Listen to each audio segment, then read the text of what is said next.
मसीह खुदावंद में आज की सुबह आप सब पर सलामती हो। मैं पास्टर सुहेल जॉन एक बार फिर मॉर्निंग डिवोशन के साथ आप सबकी खिदमत में हाजिर हूँ।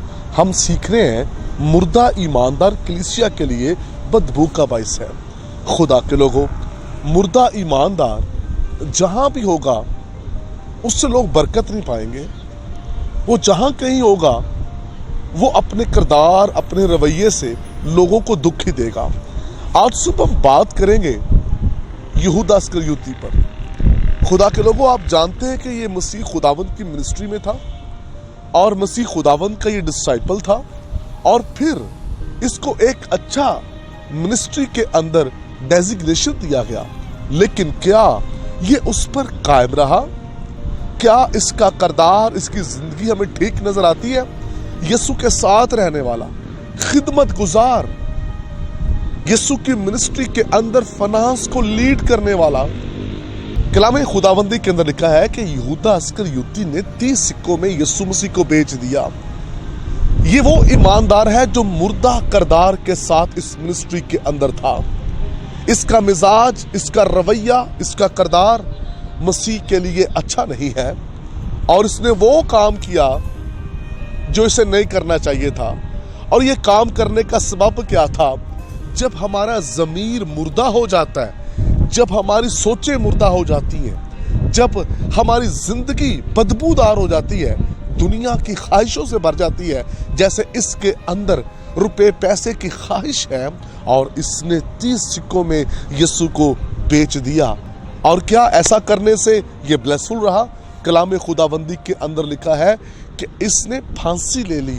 वो लोग जो इस तरह के रवैये के साथ, इस तरह के किरदार के साथ मिनिस्ट्री के अंदर होते हैं, चर्च के अंदर होते हैं, वो अपने खादम के लिए बरकत का सबब नहीं होते।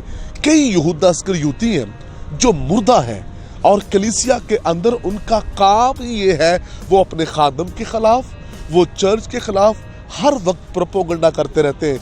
किसी न किसी तरीके से वो चर्च को तोड़ने और खादम की मुखालफत करने में वो मगर रहते हैं और दिन रात उनका यही प्लान होता है। ऐसा लीडर, ऐसा ईमानदार कभी भी अपनी जिंदगी के अंदर तरक्की नहीं करता। वो कहलाता तो जिंदा है लेकिन वो होता मुर्दा है। खुदा के लोगों, अपनी जिंदगी पर गौर करने की जरूरत है। हम चर्च के अंदर किस रवैये के साथ जाते हैं? हमारा म्यार क्या है? क्या हम जिंदा ईमानदार है या मुर्दा है?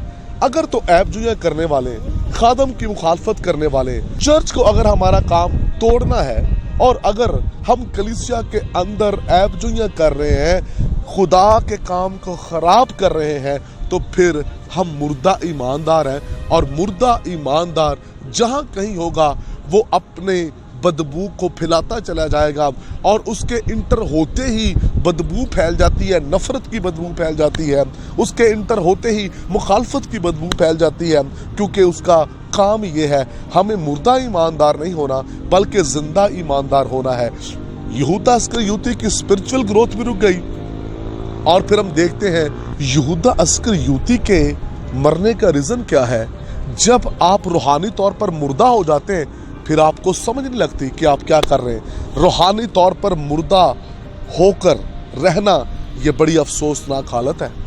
इस तरह की जिंदगी बहुतों को दुख देती है और फिर ऐसी जिंदगी कभी कभार हमें भी खुदकशी के करीब ले आती है। आइए अपनी जिंदगी पर गौर कीजिए कि हम यहूदा इस्करियोती की तरह मुर्दा ईमान, मुर्दा रवैये सियासत के साथ चल रहे हैं या अच्छे किरदार के साथ चल रहे हैं। खुदा इस कलाम के वसीला से आपको बरकत दे। मेहरबान वफादार खुदा, मैं तेरी मिन्नत करता हूँ, कलाम सुनने वाले जिंदा बेहतरीन किरदार के साथ आगे बढ़े और आपको जलाल मिले। ये सुना